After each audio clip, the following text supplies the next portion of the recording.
പ്രിയവർക്ക് മറ്റൊരു ഓൺലൈൻ ക്ലാസ്സിലേക്ക് സ്വാഗതം. നമ്മൾ +1 ഫിസിക്സുമായി ബന്ധപ്പെട്ട് രണ്ടാമത്തെ ചാപ്റ്ററാണ് പഠിച്ചുകൊണ്ടിരുന്നത്. ഇതുവരെ നമ്മൾ ഏകദേശം ഡയമെൻഷനിന്റെ ഉപയോഗം വരെ ചർച്ച ചെയ്തു. 4 ഉപയോഗമുണ്ട്. അതിൽ ആദ്യത്തെ 2 കാര്യങ്ങൾ പറഞ്ഞു. ഫസ്റ്റ് കാര്യം, ഒരു ഇക്വേഷൻ ശരിയാണോ അല്ലയോ എന്ന് മനസ്സിലാക്കാൻ വേണ്ടി ഡയമെൻഷണൽ രീതി ഉപയോഗിക്കാറുണ്ട്.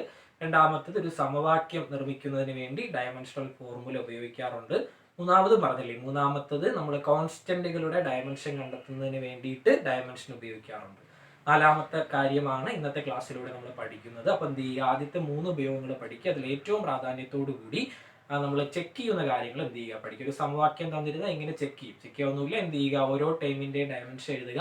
അത് ഒരുപോലെ വരുവാണെങ്കിൽ ആ ഇക്വേഷൻ ഡയമെൻഷനലി കറക്റ്റ് ആണ്. രണ്ടാമത്തെ യൂസ് ഡിറൈവ് ചെയ്യുക എന്നുള്ളതാണ്. അതിൽ സിമ്പിൾ പെൻഡലത്തിന്റെ ഇക്വേഷൻ ഡിറൈവ് ചെയ്യുന്നതും ക്രിട്ടിക്കൽ വെലോസിറ്റിയുടെ കാര്യമൊക്കെ നമ്മൾ വീഡിയോയിലൂടെ പറഞ്ഞതാണ്. അതൊക്കെ എന്ത് ചെയ്യുക, ചെയ്ത് പഠിക്കുക. മൂന്നാമത്തത് കോൺസ്റ്റന്റുകളുടെ ഡയമെൻഷൻ ഡിറൈവ് ചെയ്യുക എന്നുള്ളതാണ്. അതിൽ നമ്മൾ 2 കോൺസ്റ്റന്റുകളെ കുറിച്ചാണ് പറഞ്ഞത്, ഗ്രാവിറ്റേഷണൽ കോൺസ്റ്റന്റും പ്ലാങ്ക്സ് കോൺസ്റ്റന്റും. ആ വീഡിയോ കാണാത്തവർ എന്ത് ചെയ്യുക, ആ വീഡിയോ കണ്ടതിന് ശേഷം മാത്രം നാലാമത്തെ കാര്യം പഠിക്കുക. ശ്രദ്ധിച്ചേ, നാലാമത്തെ കാര്യം, convert unit from one system to another. ഒരു സിസ്റ്റത്തിൽ നിന്നും മറ്റൊരു സിസ്റ്റത്തിലേക്ക് ഒരു യൂണിറ്റിനെ കൺവേർട്ട് ചെയ്യുന്നതിന് വേണ്ടി ഡയമെൻഷണൽ രീതി ഉപയോഗിക്കാറുണ്ട്. എന്താ പറഞ്ഞത്, ഒരു സിസ്റ്റത്തിൽ നിന്നും മറ്റൊരു സിസ്റ്റത്തിലേക്ക് ഒരു യൂണിറ്റിനെ കൺവേർട്ട് ചെയ്യാൻ ഏത് ഉപയോഗിക്കാറുണ്ട്, ഡയമെൻഷണൽ രീതി ഉപയോഗിക്കാറുണ്ട്. എക്സാമ്പിൾ ആയിട്ട് പറഞ്ഞാൽ, ഫോഴ്സിന്റെ യൂണിറ്റുകളാണ് ന്യൂട്ടൺ ഫോഴ്സിന്റെ ഒരു യൂണിറ്റ് ആണ്. അതുപോലെ ഡൈൻ ഫോഴ്സിന്റെ യൂണിറ്റ് ആണ്. ഇതൊരു സിസ്റ്റത്തിലെ യൂണിറ്റ് ആണ്, ഇതൊരു സിസ്റ്റത്തിലെ യൂണിറ്റ് ആണ്. അപ്പോൾ എത്ര ന്യൂട്ടൺ എത്ര ഡൈന് തുല്യമാണ് എന്നൊരു ചോദ്യം വരാം. ഒരു ന്യൂട്ടൺ ആണ് എത്ര ഡൈന് തുല്യം, 10⁵5 ഡൈന് തുല്യം. ഇതെങ്ങനെ കണ്ടെത്തി? ഇത് ഡയമെൻഷണൽ രീതി ഉപയോഗിച്ച് കണ്ടെത്തി. അപ്പോൾ ഒരു സിസ്റ്റത്തിൽ നിന്നും അടുത്ത സിസ്റ്റത്തിലേക്ക് യൂണിറ്റുകളെ കൺവേർട്ട് ചെയ്യുന്നതിന് ഏത് ഉപയോഗിക്കാറുണ്ട്, ഡയമെൻഷണൽ രീതി ഉപയോഗിക്കാറുണ്ട്. അതെങ്ങനെയാണ് ചെയ്യണേന്ന് നോക്കിക്കോ. ഫോഴ്സ് അല്ലെ, ഫോഴ്സ്. ഇങ്ങനൊരു ചോദ്യം കിട്ടിയാൽ നിങ്ങൾ ആദ്യം ഇതിനൊരു സമവാക്യം ഉണ്ട് എന്ന് പഠിക്കാം. അപ്പൊ ഒരു സിസ്റ്റം, ആ സിസ്റ്റത്തെ N1 എന്ന് റെപ്രസെന്റ് ചെയ്തു. N1 ആണ് ആ സിസ്റ്റത്തിലെ അളവ്. അടുത്തൊരു സിസ്റ്റമാണ് N2. ഈ N1 എന്ന സിസ്റ്റത്തിൽ നിന്നും N2 എന്ന സിസ്റ്റത്തിലേക്കാണ് കൺവേർഷൻ നടത്തേണ്ടത് എങ്കിൽ കൺവേർഷൻ നടത്തുന്നതിന് വേണ്ടി ഉപയോഗിക്കേണ്ടുന്ന സമവാക്യം നിങ്ങൾ ബൈഹാർട്ട് ചെയ്യുക. അതിതാണ്, കൂടെ പറയുക, N2 സമം N1 into M1/M2 the whole raised to x into L1/L2 the whole raised to y into T1/T2 the whole raised to z. അപ്പോൾ കൺവേർഷൻ നടത്തുന്നതിന് വേണ്ടി N1 ഒരു സിസ്റ്റമാണ്, ആ സിസ്റ്റത്തിൽ നിന്നും അടുത്ത സിസ്റ്റത്തിലേക്ക് മാറ്റണമെങ്കിൽ കണ്ടുപിടിക്കേണ്ടുന്ന സമവാക്യം N2 സമം N1 into M1/M2 the whole raised to x into L1/L2 the whole raised to y into T1/T2 the whole raised to z. Formula ഒരിക്കൽ കൂടെ, N2 സമം N1 into M1/M2 the whole raised to x into L1/L2 the whole raised to y into T1/T2 the whole raised to z. അപ്പൊ നോക്കിക്കേ, ഇങ്ങനെ ചോദ്യം കിട്ടിയാൽ നിങ്ങൾ ആദ്യം ഇവിടെ ഫോഴ്സിനെ കുറിച്ചാണ് പറഞ്ഞു, ക്വാണ്ടിറ്റീസ് മാറി വരും. അപ്പൊ നിങ്ങൾ ആദ്യം ക്വാണ്ടിറ്റി ഏതാണോ ആ ക്വാണ്ടിറ്റിയെ ഡയമെൻഷനിലാക്കി എഴുതുക. ഫോഴ്സ് ആണ്, ഫോഴ്സിന്റെ ഡയമെൻഷൻ mL(T⁻²) ആണ്. ഡൗട്ടൊന്നുമില്ല. ഇനി എക്സ് വൈ സെഡ് ടേമുകൾ എഴുതുക. എമ്മിന്റെ പവർ എക്സ് ആണ്, എല്ലിന്റെ പവർ വൈ ആണ്, ടിയുടെ പവർ സെഡ് ആണ്. എന്താ പറഞ്ഞത്, എമ്മിന്റെ പവർ എക്സ് ആണ്, എല്ലിന്റെ പവർ വൈ ആണ്, ടിയുടെ പവർ സെഡ് ആണ്. അങ്ങനെയാണെങ്കിൽ ഇവിടെ എങ്ങനെ വരും, ഇവിടെ എക്സ് സമം 1, y സമം 1, z സമം -2. ഓക്കെ, എക്സിനും വൈക്കും ഇസഡിനും വാല്യൂസ് കിട്ടി. ഇപ്പോൾ എന്താ ചെയ്യാൻ പോണത്, ഒരു സിസ്റ്റത്തിൽ നിന്ന് മറ്റൊരു സിസ്റ്റത്തിലേക്ക് മാറ്റണം. ചോദ്യത്തിൽ ഒരു ന്യൂട്ടൺ എത്ര ഡൈൻ ആണെന്ന് കണ്ടുപിടിക്കാൻ പോവുകയാണ്. ഒരു ന്യൂട്ടൺ എത്ര ഡൈൻ ആണ് നമുക്ക് ഓൾറെഡി അറിയാം, 10⁵5 ഡൈൻ ആണ്. അപ്പോൾ എന്ത് ചെയ്യുക, ഇങ്ങനെ ഫോഴ്സ് ആണ് ക്വാണ്ടിറ്റിയുടെ ഡയമെൻഷൻ എഴുതുക. അതിൽ നിന്ന് എക്സ് വൈ സെഡ് കണ്ടെത്തി എഴുതുക. കണ്ടെത്തി കഴിഞ്ഞാൽ നിങ്ങൾ N1 എഴുതുക. N1 മീൻസ് ചോദ്യത്തിൽ പറയുന്ന ആദ്യ കാര്യം. N1 means 1 newton. ഇതിനെയാണ് മാറ്റേണ്ടത്. N1 means 1. ഓക്കെ, ഇത്ര എഴുതി കഴിഞ്ഞാൽ ഈ സമവാക്യത്തിലേക്ക് കൊടുക്കുക. സമവാക്യത്തിൽ കൊടുക്കുന്നതിന് മുന്നേ നിങ്ങൾ m1/m2 കണ്ടെത്തുക. m1/m2 means mass in MKS system by mass in CGS system. Mass in MKS system ഏതാ? MKS സിസ്റ്റത്തിൽ മാസ് പറഞ്ഞത് കിലോഗ്രാം ആണ്, 1 കിലോഗ്രാം. CGS സിസ്റ്റത്തിൽ മാസ് പറഞ്ഞത് ഗ്രാമിലാണ്, 1 ഗ്രാം. 1 കിലോഗ്രാം മീൻസ് അത് 1000 ഗ്രാം ആണ്. 1000 ഗ്രാം ബൈ 1 ഗ്രാം എന്ന് പറഞ്ഞാൽ ആൻസർ 1000 ആണ്. ഡൗട്ട്? 1 കിലോഗ്രാം ബൈ 1 ഗ്രാം എന്ന് പറഞ്ഞാൽ ആൻസർ ചെയ്യുമ്പോൾ 1000 എന്ന് കിട്ടും. അതുപോലെ L1/L2 എഴുതുക. L1/L2 length in MKS system by length in CGS system. MKS സിസ്റ്റത്തിൽ ലെങ്ത് പറയുന്നത് സെന്റിമീറ്ററിലാണ്. Sorry, 100 centimetre. MKS സിസ്റ്റത്തിൽ നമ്മൾ നീളം പറയുന്നത് മീറ്ററിലാണ്. CGS സിസ്റ്റത്തിലാണ് നമ്മൾ ലെങ്ത് പറയുന്നത് എന്തില്? സെന്റിമീറ്റർ.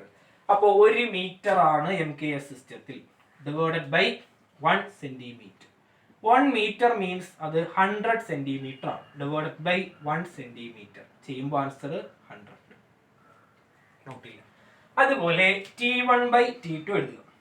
T1/T2 ഈക്വൽ ടു MKSലും CGSലും ടൈം പറയുന്നത് സെക്കൻഡിലാണ്. അപ്പൊ രണ്ടിലും 1 second. 1 second divided by 1 second equal to 1. അപ്പോൾ N2 രണ്ടാമത്തെ സിസ്റ്റത്തിൽ എത്ര എന്നാണ് കണ്ടുപിടിക്കേണ്ടത്. അതിനുവേണ്ടി ഫോർമുലയാണ് യൂസ് ചെയ്യേണ്ടത്. m1/m2 കിട്ടി, L1/L2 കിട്ടി, T1/T2 കിട്ടി. x y z ഓൾറെഡി അറിയാം, x y z എഴുതി വെച്ചിട്ടുണ്ട്. അതുപോലെ N1 അറിയാം. ഈ കിട്ടിയ കാര്യങ്ങൾ കൊടുക്കുക. അപ്പൊ N2 സമം N1ന്റെ വാല്യൂ 1 ആണ്. 1 ഇൻറ്റു m1/m2. m1/m2 എന്ന് പറഞ്ഞാൽ 1000 ആണ്, 1000 ആണ്. 1000 the whole raise to x. ന്റെ പവർ 1 ആണ്. Into L1/L2. L1/L2 എന്ന് പറഞ്ഞാൽ അത് 100 ആണ്. പവർ y ആണ്. yയുടെ ആൻസർ 1 ആണ്. Into T1/T2. T1/T2 എന്ന് പറഞ്ഞാൽ ആൻസർ 1 ആണ്. 1 ദ ഹോൾ റൈസ് ടു എത്ര വരും? -2 വരും. ഓക്കെ, 1 റൈസ് ടു എത്ര പവർ വന്നാലും ആൻസർ 1 ആയിരിക്കും. എഴുതണ്ട.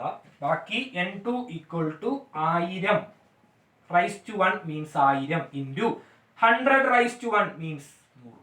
1000 ഇൻറ്റു 100, 3ഉം 2 0. പവറുകളാക്കി എഴുതിയാൽ 10 റൈസ് ടു 5. അതായത് 1 ന്യൂട്ടനെ മാറ്റിയപ്പോ 10 റൈസ് ടു 5 എന്ന് കിട്ടി.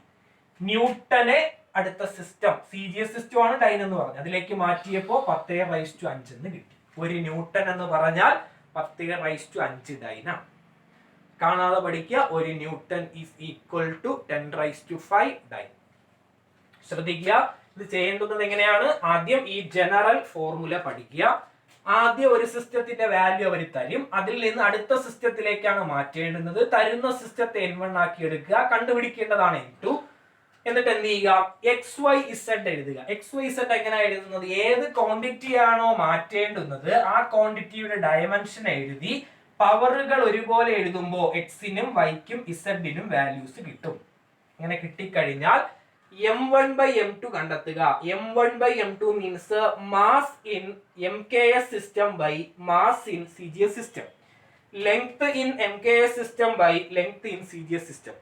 Time in MKS system divided by time in CGS system. ചെയ്യുമ്പോൾ m1/m2 ആയി, L1/L2 ആയി, T1/T2 ആയി. അതിൻ്റെയൊക്കെ പവർ കൊടുത്ത് ചെയ്തെഴുതുക, ആൻസർ.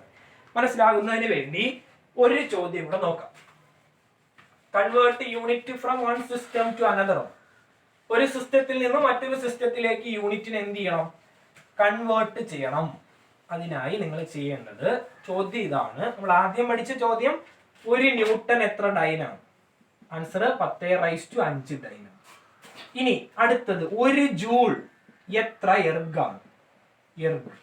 എർഗ് എന്ന് പറഞ്ഞാൽ CGS സിസ്റ്റത്തിലെ ക്വാണ്ടിറ്റി യൂണിറ്റ് ആണ്. ഡൈൻ എന്ന് പറഞ്ഞാൽ ഫോഴ്സിന്റെ CGS സിസ്റ്റം ആണ്. കാണുമ്പോൾ തന്നെ അറിയാം ഇതൊരു സിസ്റ്റമാണ്. ഈ സിസ്റ്റത്തിൽ നിന്നും CGS സിസ്റ്റത്തിലേക്കാണ് മാറ്റേണ്ടത്. ജൂൾ ആണ് പറഞ്ഞിരിക്കുന്നത്. ജൂൾ മീൻസ് എന്തിന്റെ യൂണിറ്റാ?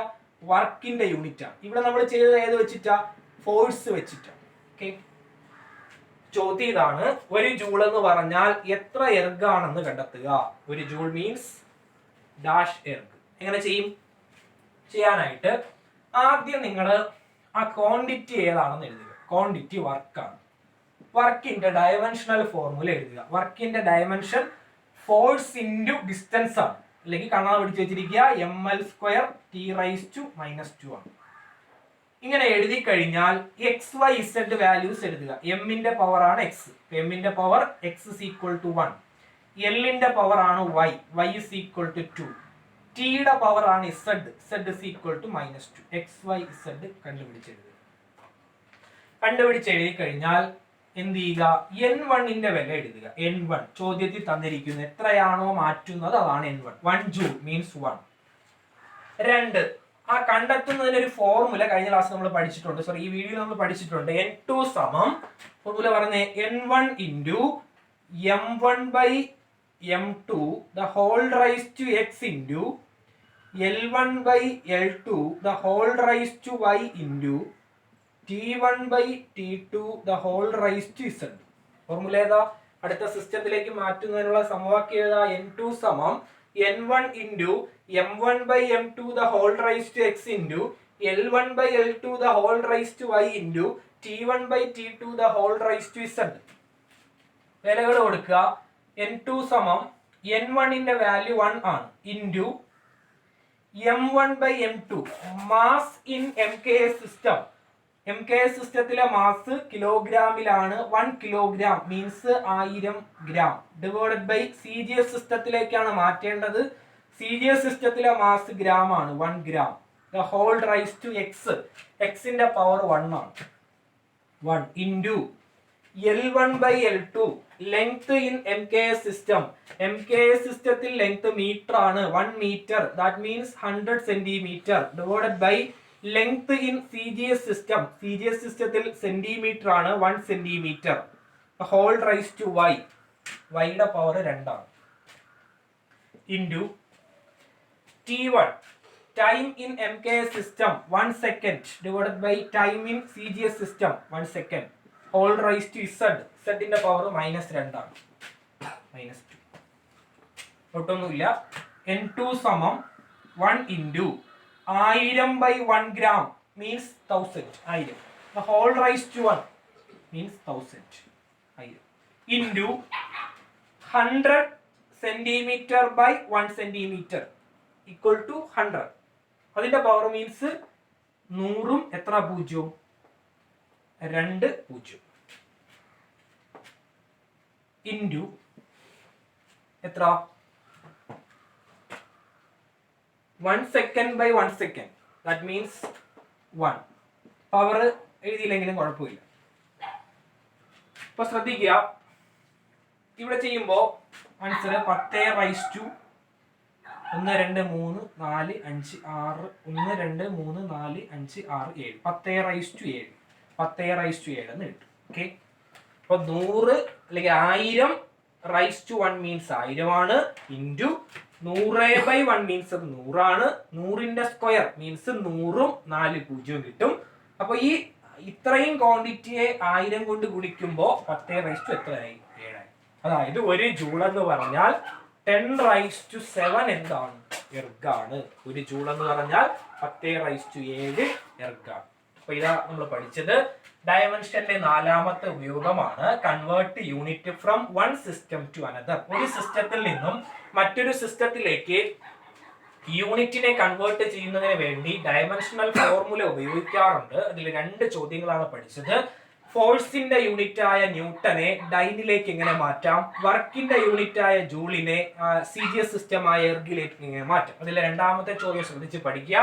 ഒരു ജൂൾ എന്ന് പറഞ്ഞാൽ എത്ര എർഗാണെന്ന് എങ്ങനെ കണ്ടെത്തും? അങ്ങനെ കണ്ടെത്തുന്നതിന് വേണ്ടി ഏതാണോ ക്വാണ്ടിറ്റി ആ ക്വാണ്ടിറ്റിയുടെ ഡയമെൻഷൻ എഴുതുക, XYZ കണ്ടെത്തി എഴുതുക. എത്രയാണോ മാറ്റേണ്ടത്, ഒരു ജൂളിനെയാണ് മാറ്റേണ്ടത്. അപ്പൊ n1 ഒന്നായിട്ട് എടുക്കുക. ഈ മാറ്റേണ്ടുന്ന ഫോർമുല അതെല്ലാ ചോദ്യത്തിലും ഒരുപോലെയാണ്. ഫോർമുല കാണാതെ പഠിക്കുക. n2 സമം n1 into m1/m2 the whole raised to x into L1/L2 the whole raised to y into T1/T2 the whole raised to z.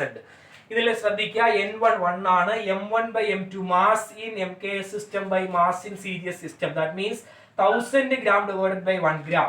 into mass in length in MKS system, that means 100 centimeter divided by 1 centimeter the whole square into 1 second by 1 second the whole raised to -2. ഈ 1 ന്റെ power എന്ത് വന്നാലും എഴുതണ്ട, അതിന് പ്രത്യേകിച്ച് values ഒന്നും തന്നെ ഇല്ല. Values means എത്ര ചെയ്താലും ആൻസർ 1 ആയിരിക്കും. അതുപോലെ നോക്കുക 1000/1 എന്ന് പറഞ്ഞാൽ അത് 1000 ആണ്. 100ന്റെ സ്ക്വയർ മീൻസ് 100ഉം എത്ര പൂജ്യവും 2 പൂജ്യം, മൊത്തത്തിൽ ആഡ് ചെയ്ത് എഴുതുമ്പോൾ ഇവിടെ 4 പൂജ്യം ഇവിടെ 3 പൂജ്യം 10⁻7. അതായത് 1 ജൂൾ എത്രയാണ്? 10⁻7 എർഗ് ആണെന്ന് എന്ത് ചെയ്യുക, ഓർത്തിരിക്കുക. അപ്പോൾ നമ്മൾ ഡയമെൻഷനിൽ 4ാമത്തെ യൂസ് ആണ് പഠിച്ചത്, convert unit from one system to another. ഈ 4 ഉപയോഗങ്ങളാണ് ഏതിനുള്ളത്? ഡയമെൻഷനുള്ളത്. 1 ആദ്യം ചെക്ക് ചെയ്യാൻ ഉപയോഗിക്കുന്നു, 2 ഇക്വേഷൻ ഉണ്ടാക്കാൻ ഉപയോഗിക്കുന്നു, 3 ഫിസിക്കൽ കോൺസ്റ്റന്റിന്റെ ഡയമെൻഷൻ കണ്ടെത്താൻ ഉപയോഗിക്കുന്നു, 4 ഒരു സിസ്റ്റത്തിൽ നിന്നും മറ്റൊരു സിസ്റ്റത്തിലേക്ക് മാറ്റാനായി ഉപയോഗിക്കുന്നു. ഇത്രയുമാണ് ഏത് ഡയമെൻഷനുമായി ബന്ധപ്പെട്ട കാര്യം. ഇതോടുകൂടി ഡയമെൻഷൻ എന്ന സെക്ഷൻ തീർന്നിട്ടുണ്ട്.